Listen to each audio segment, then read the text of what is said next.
Nós vamos meditar nessa noite sobre a parábola do filho pródigo, conhecida de todos vocês. Hoje eu quero falar sobre o filho mais velho. Então abra comigo em Lucas, capítulo 15, verso 25 a 31. Você que nos assiste pela internet, hoje nós vamos conversar sobre o outro pode ser você. Parábola do filho pródigo, conhecida em Lucas, capítulo 15, verso 25 a 31. Enquanto isso, o filho mais velho estava no campo. Quando se aproximou da casa, ouviu a música e a dança.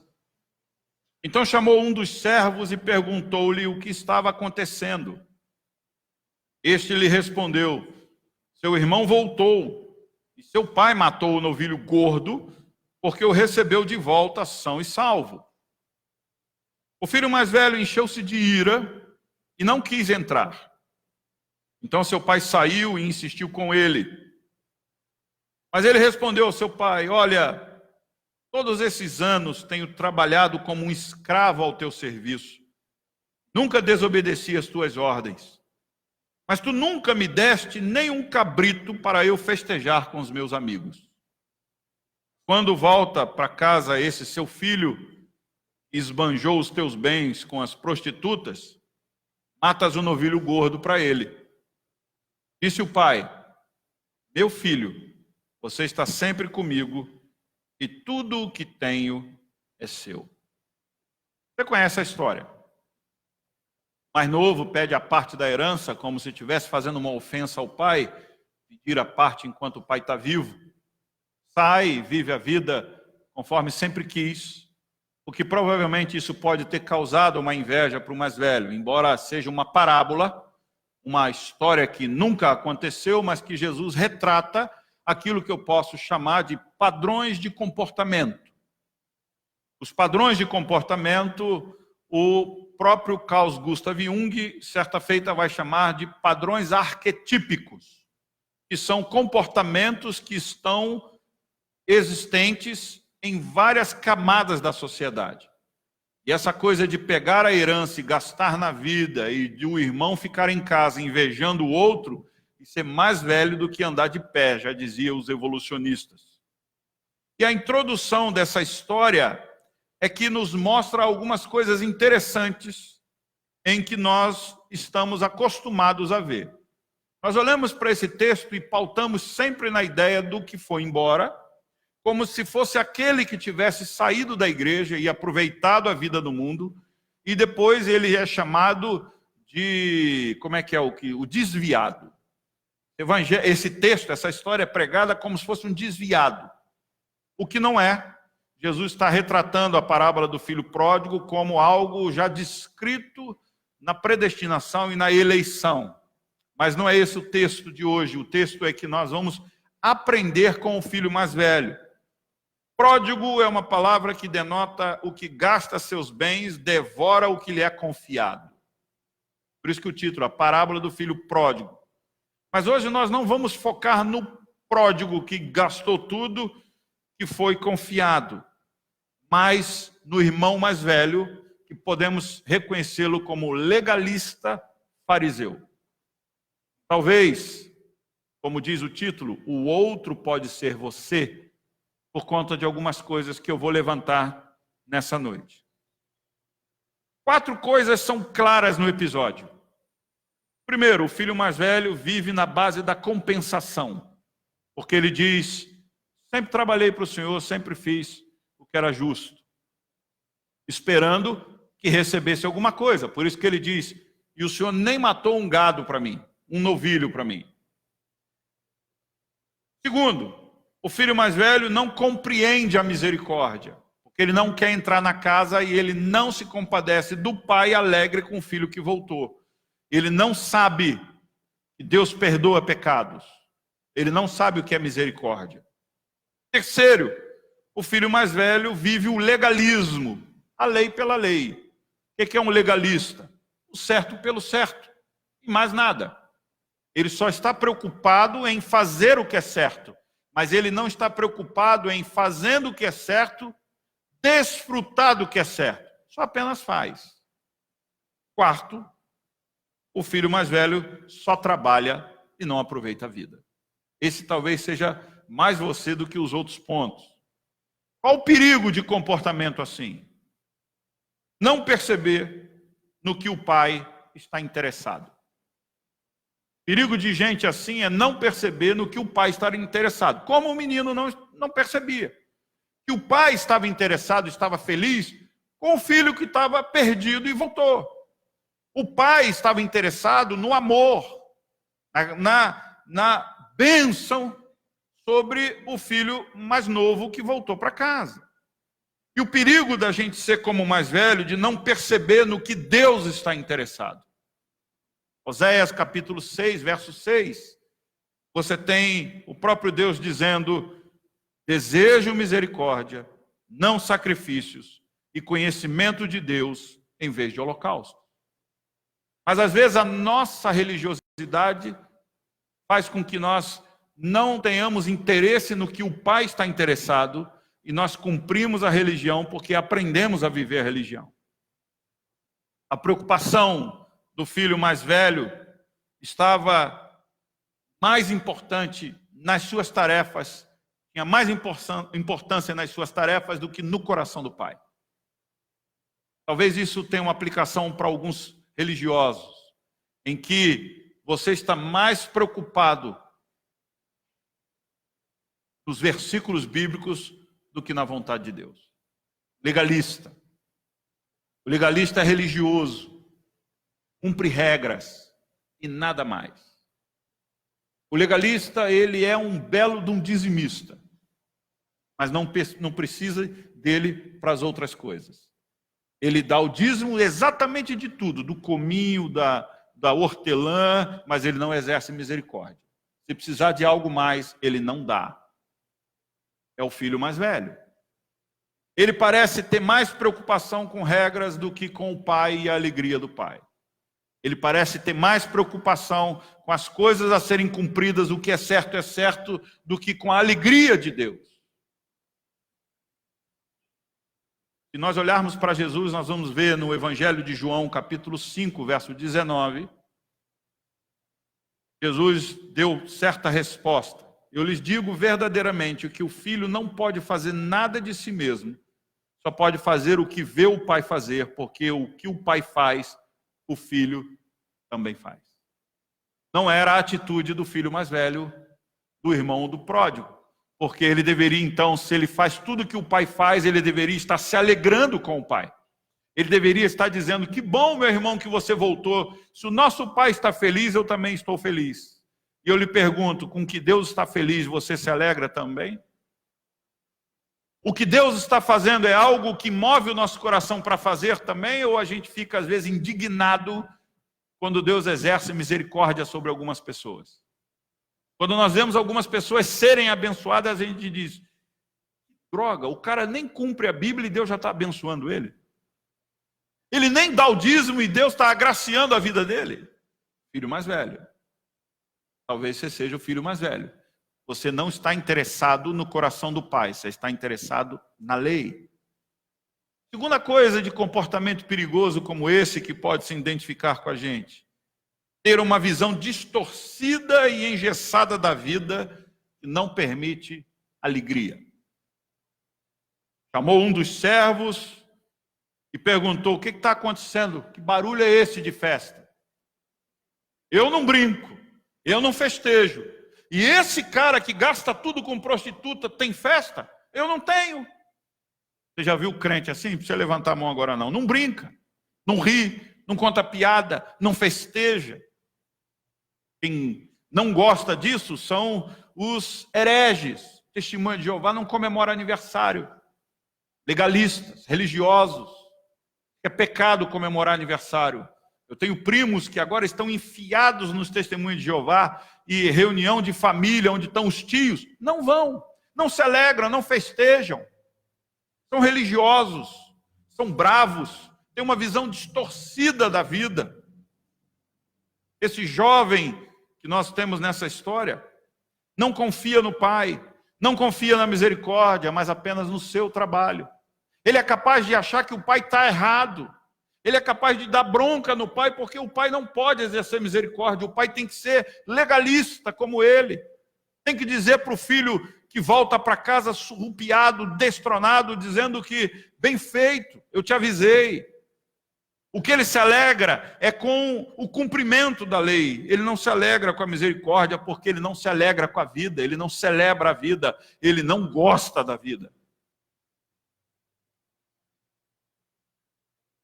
Talvez o filho mais novo pediu a parte da herança, porque a casa era chata. Porque provavelmente quem tem um irmão mais velho por perto que é chato, o mais novo sempre pensa em sair quando der a hora dele, porque não aguenta as regras que o mais velho tenta impor. Talvez, em elucubrações, o mais velho ficava, e aí, você não vai trabalhar hoje não? Bora, Zé. E o mais novo disse, quando chegar a minha hora de pedir a parte da herança, eu vou viver a vida. Se estrepou, como o texto diz. Mas talvez tenha sido por conta do mais velho chato. E se dava bronca no pai, dava no irmão também. É óbvio, o texto não diz isso, mas se ele foi capaz de chamar a atenção do pai, provavelmente ele chamava a atenção do irmão mais novo. Lucas 7,34, essa história se repete com Jesus. Veio o filho do homem comendo e bebendo, e vocês dizem, aí está um comilão e beberrão, amigo de publicanos e pecadores. Fariseus não entendem que Jesus exerce misericórdia. Ele anda no meio de pecadores para que ele possa expressar a vontade de Deus, que os pecadores deixam de ser pecadores. Mas o que os fariseus chamaram Jesus? Comilão e beberrão, fanfarrão. Talvez, se naquele tempo tivesse a maravilhosa cidade do Rio de Janeiro, Jesus seria comparado a um carioca. Festeja, que é expansivo. Podia dizer, está aqui um carioca que gosta de festa. E parece que para todo religioso, festa é pecado. Para todo legalista, festa é um problema. Porque ele só se preocupa com trabalho, trabalho, trabalho. E se orgulha em dizer que meu nome é trabalho. Meu nome é trabalho. O que os americanos chamam de workaholic. Só quer saber de trabalho. Terceira coisa. Muito mais problemática do que as outras. Ser mais zeloso que Deus. Este teu filho esbanja teus bens com coisa errada e tu ainda comemora. O filho mais velho está mais zeloso do que o pai. Às vezes nós somos mais zelosos do que Deus. Somos severos com as pessoas e com as coisas, por achar que Deus vai se alegrar com a severidade. Você já conhece religioso, crente, que é fiscal da divindade, da santidade de Deus? Está cheio de crente fiscal da santidade. Pastores que, quando você vai conversar com ele, você não pode expressar alegria e contar feitos da vida, porque ele te disciplina. Por isso que tem muita gente que tem medo de gabinete pastoral, o famoso gabinete pastoral. O pastor me chamou no gabinete, deve ser para me dar uma bronca. Porque no tempo antigo os pastores eram muito severos. Os irmãos me conhecem, sabem que eu estou na contramão dessa severidade, porque eu não sou juiz de Deus e não sou mais zeloso que Deus. Não sou vigilante dos céus. Estou aqui para pregar as boas novas, o Evangelho Cristo. Colocar a vontade de Deus. Em Lucas capítulo 13, verso 10 e 17, você tem uma história que mostra isso. Certo sábado, Jesus estava ensinando numa das sinagogas. Presta atenção. E ali estava uma mulher que tinha um espírito que a mantinha doente 18 anos. Ela andava encurvada e de forma alguma podia endireitar-se. Ao vê-la, Jesus chamou à frente e lhe disse, mulher, você está livre da sua doença. Simples. Não passou cânfora, não fez acupuntura, não cuspiu e fez lodo e jogou na testa, não impôs a mão, só disse, está livre. Simplicidade para curar vidas. Então lhe impôs as mãos e imediatamente ela se endireitou e louvava a Deus. Indignado porque Jesus havia curado no sábado, o dirigente da sinagoga, sempre um religioso chato por perto, né? Disse ao povo, em vez de dizer a Jesus: há 6 dias em que se deve trabalhar. Venham para ser curados nesses dias, e não no sábado. O Senhor lhe respondeu: hipócritas. A conversa foi boa, né? Jesus vira para o povão e joga Jesus na boca do povo. Jesus não perdoa e volta para ele e diz: hipócrita. Cada um de vocês não desamarra no sábado o seu boi ou jumento do estábulo e leva ali para tomar água? Então esta mulher, uma filha de Abraão, a quem Satanás mantinha presa por 18 longos anos, não deveria no dia de sábado ser libertada daquilo que aprendia?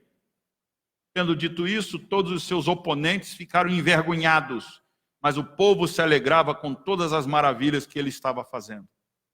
O povo estava sempre do lado de Jesus, quem estava contra eram os religiosos. Sempre foi assim, sempre vai ser. Religioso é sempre contra as manifestações de Jesus e de Deus. Sempre, por mais que ele diga, amamos a Deus, mas quando Jesus se manifesta, traz problema. Primeiro, no sábado. Cura no outro dia, gente boa. E que me lasque que essa mulher já tem 18 anos que está amarrada. Pode ficar mais 18 e 1, mais 18 e 2, mais 18 e 3. Jesus diz assim: vocês são mais zelosos com animal do que com gente. É o que ele disse. Estou traduzindo. Ele disse: hipócritas, cada um de vocês não desamarra no sábado o seu boi ou jumento no estábulo e leva para tomar água? O que Jesus está dizendo? Vocês dão mais importância a animal do que a gente. Alguma semelhança com os dias de hoje? Animal tem mais cuidado do que ser humano. E Jesus está dizendo: vocês são capazes de fazer isso com os animais, não vai fazer com o ser humano, porque é sábado. O que os fariseus nunca entenderam? O sábado foi feito para vocês, não vocês o sábado. Eu digo isso sobre casamento, por exemplo. Casamento foi feito para vocês, não vocês para o casamento. Deus criou a instituição do casamento para que nós tivéssemos um lugar para regozijar, para se alegrar, para dividir, para crescer, para ser bênção e abençoar. Não uma escravidão. O sábado foi feito para vocês descansarem. Mas se vocês não querem descansar, se vocês podem fazer o bem, façam. Mas eles estavam mais preocupados em cumprir a lei, estavam achando que Deus poderia ficar bravo com isso, porque eles eram vigilantes de Deus, e tentaram punir Jesus, do qual aquela mulher já estava punida há 18 anos. Para se livrar disso, é bom considerar algumas coisas. Eu vou para a terceira e última parte dessa conversa à noite. Primeira coisa, que a gente se livrar dessa postura do filho mais velho que não se alegra com as coisas. Primeiro, esteja aberto para o que Deus quer fazer. Vou repetir. Esteja aberto para o que Deus quer fazer. Às vezes o que Deus quer fazer é muito diferente do que você imaginou. E Deus às vezes quer fazer na sua vida, na minha e na vida da igreja, é muito diferente do que eu programei. João 3, verso 8, versículo é perturbador. O vento sopra onde quer, você o escuta, mas não pode dizer de onde vem, nem para onde vai. Assim acontece com todos os nascidos do Espírito. Espírito com E maiúsculo.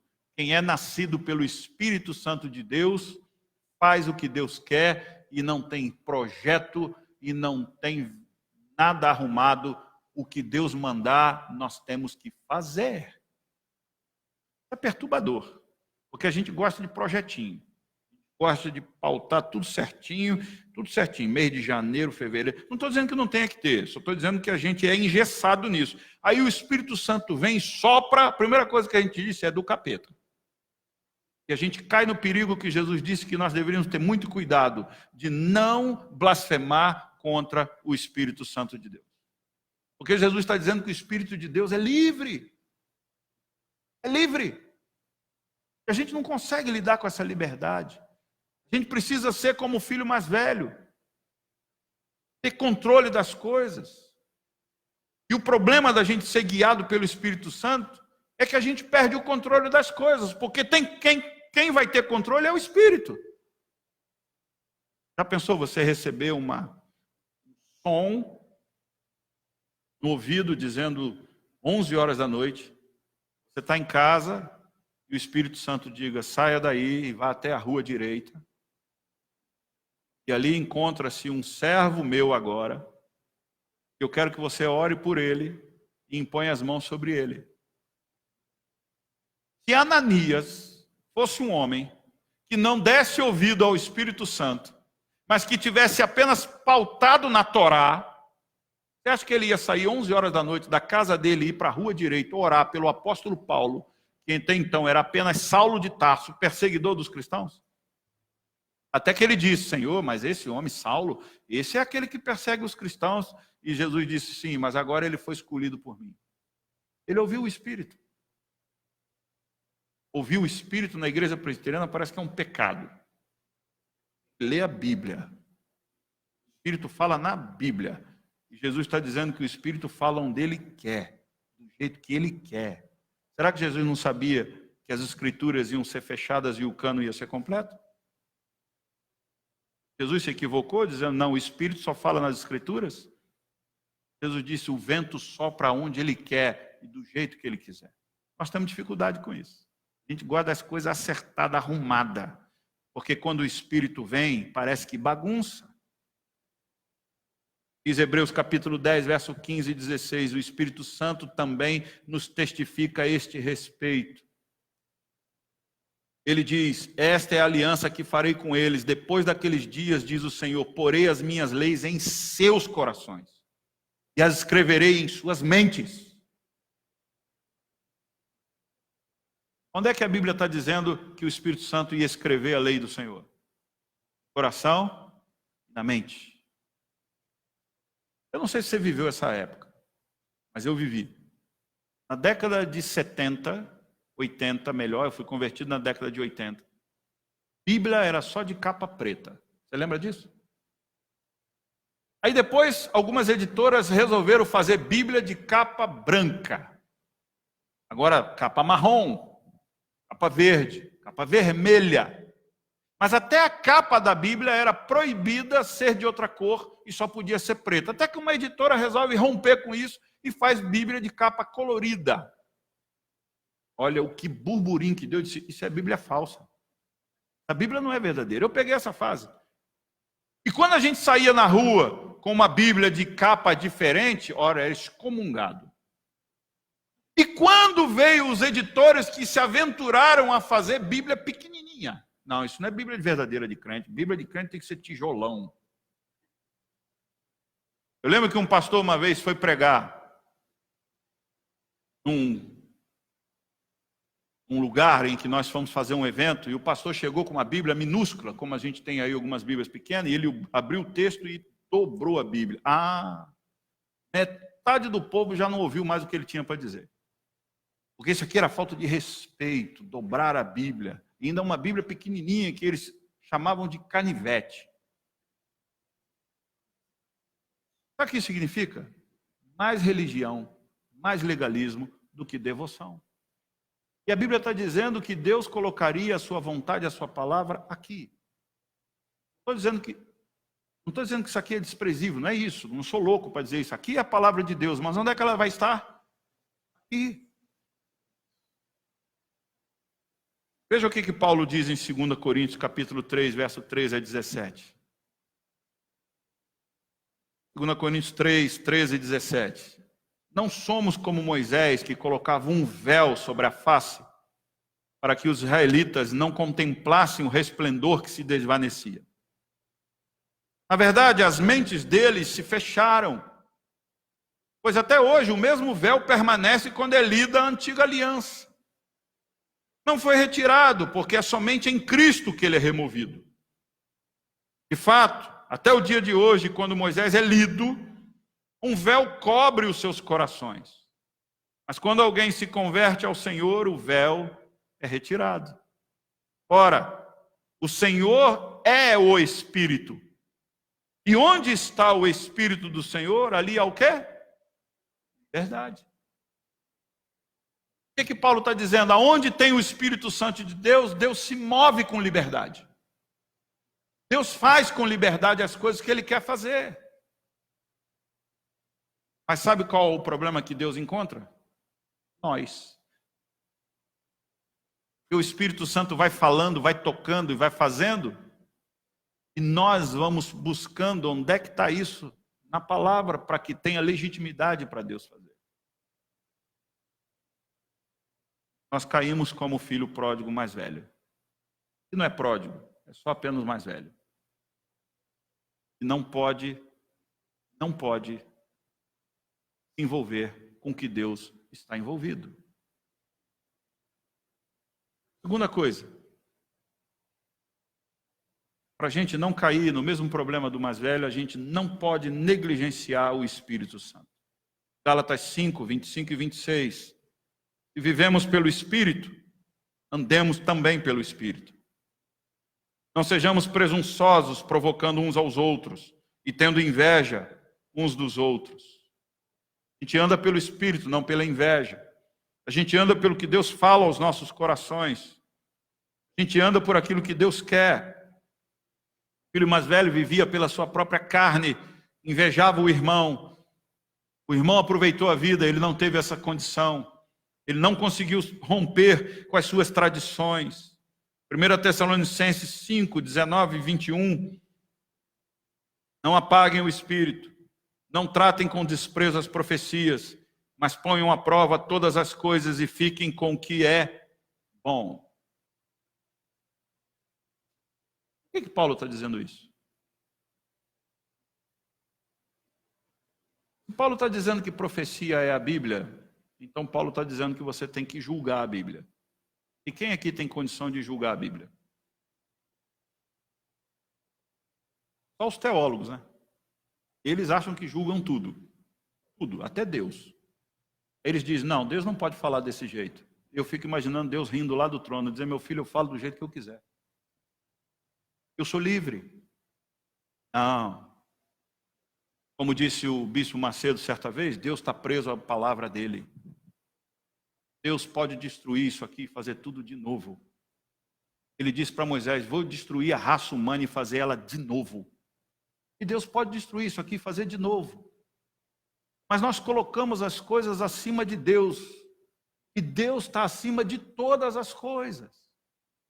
Paulo então está dizendo aqui que profecia pode ser julgada e reter o que é bom. Significa, sabe o quê? Que alguém pode falar alguma coisa que metade presta e metade não presta. Porque se Paulo estivesse dizendo aqui que a profecia é a Bíblia, então eu posso dizer, isso aqui na Bíblia presta, isso aqui não presta. Você pode? Então não é isso que Paulo está dizendo de profecia. Porque se fosse, a Bíblia então presta coisas e não presta outras coisas. Então a Bíblia, se é a palavra de Deus e toda ela é a palavra de Deus, eu não a julgo, eu a cumpro. Então isso aqui é outra profecia. Entendeu? Não negligencie o Espírito Santo. Deus ainda usa pessoas. E essas pessoas que Deus usa são humanas. Por isso que Paulo está dizendo, julga. Alguém vem e fala alguma coisa para mim, eu digo, interessante que você falou de Deus isso, né? Mas tem metade do que você falou aí que não presta para nada. Aí sabe o que a gente fala? Então não foi Deus que falou. Porque se tem metade que presta e metade que não presta, a gente acha que é. Mas tem um ser humano aí, gente boa. E a gente às vezes se contamina com coisas que a gente fala e fala besteira. Por isso que Paulo diz, julgue o que é bom e fique com o que é bom. Julgue a profecia. Não engula ela do jeito que vem. Julgue. Deu para você entender? Mas a gente, quando apaga o Espírito Santo, a gente paga tudo. Não ouve mais ninguém. 1 Coríntios 2:10, Paulo diz, mas Deus o revelou a nós por meio do Espírito. E o Espírito sonda todas as coisas, até mesmo as coisas mais profundas de Deus. O Espírito Santo é fantástico. Ele é o que se move entre nós hoje. Ele é a presença de Jesus no nosso meio. Espírito Santo, o Deus negligenciado, o Deus esquecido. Terceira e última coisa. Deus nos dispôs tudo de que precisamos. Romanos 8:32, aquele que nem mesmo a seu próprio filho poupou, antes o entregou por todos nós, como não nos dará também com ele todas as coisas? Se Deus foi capaz de dar o seu único filho, não vai dar as outras coisas. Aqui Paulo está falando da provisão de Deus. O pai ama prover, sustentar, dar, abençoar. O filho mais velho não sabia disso. O filho mais velho não sabia que o pai sempre disse: filho, tudo é teu, pega e come. Chama os amigos. Mata o novilho. Tudo está à tua disposição. Tem gente que está na casa do pai, mas não abre a geladeira do pai. Medo do pai. Jesus é o primeiro a tratar pai como Abba, paizinho. Imagina isso na cabeça dos fariseus.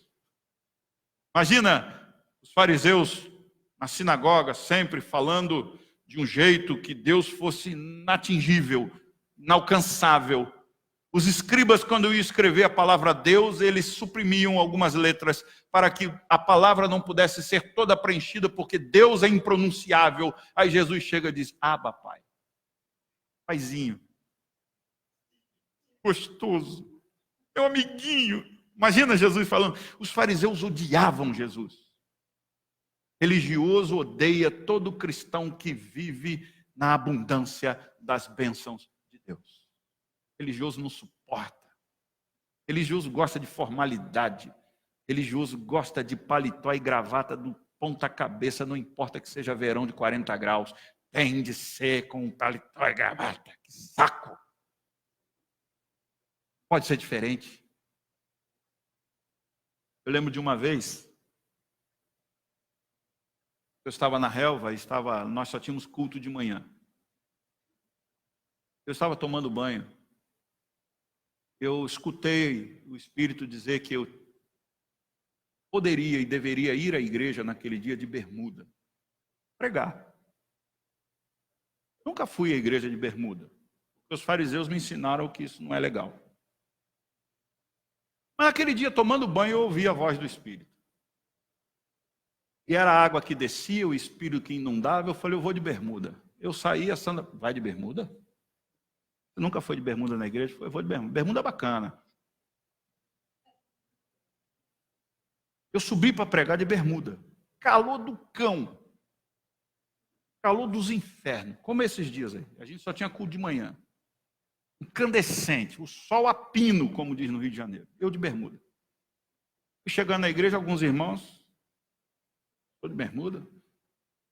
E aí você dizer para alguns deles que você ouviu a voz do Espírito, ele vai dizer: de bermuda na igreja não foi o Espírito Santo, não, foi o capeta. Mas, como eu conheço a voz do Pai, eu fiquei de bermuda. Naquele dia, estava nos fazendo uma visita. Marido de uma irmã que mora no bairro, lá na Dutra. Ela sempre convidou o marido para vir à igreja, e o marido nunca vinha.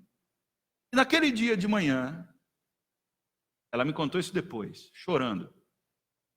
E ela disse: vamos hoje comigo? Ele falou assim: eu não tenho roupa para ir à igreja. E ela falou assim: mas na minha igreja você pode ir de bermuda. Eu falei: posso? Eu, pode, até o nosso pastor vai de bermuda. Eu nunca tinha ido. E justamente naquele dia ele resolve ir, porque a mulher fala isso, e ele encontra o pastor de quê? Foi a voz do Espírito ou não foi?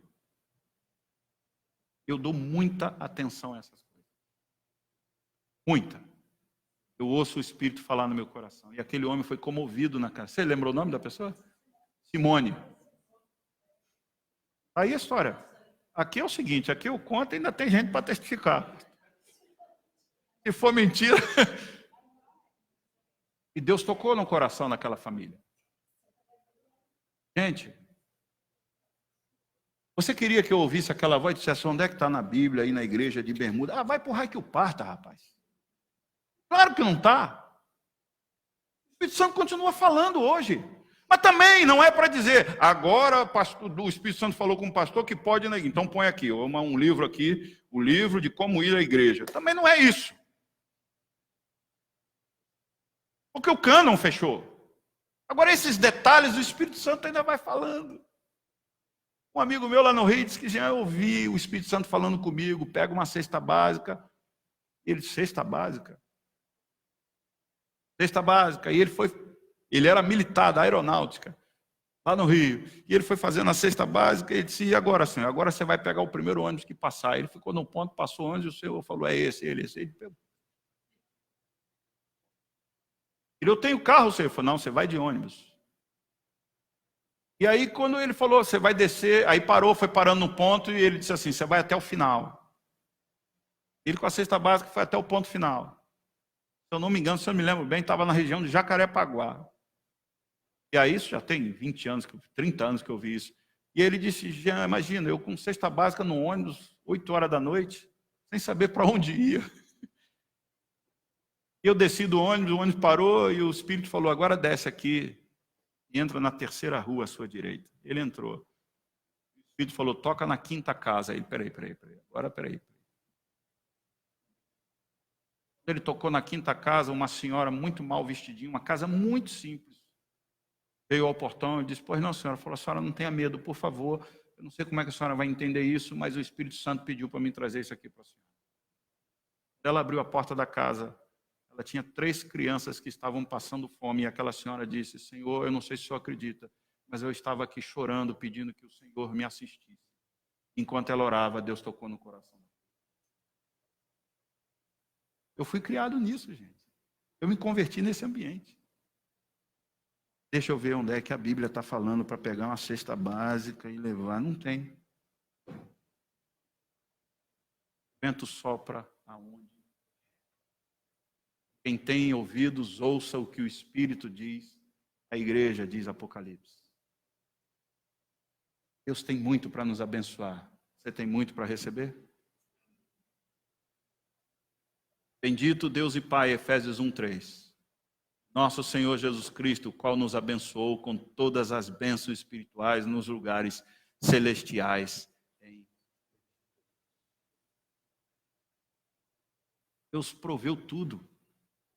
Mas até chegar na gente, o Espírito Santo ainda tem que quebrar corações, porque alguém ainda é endurecido.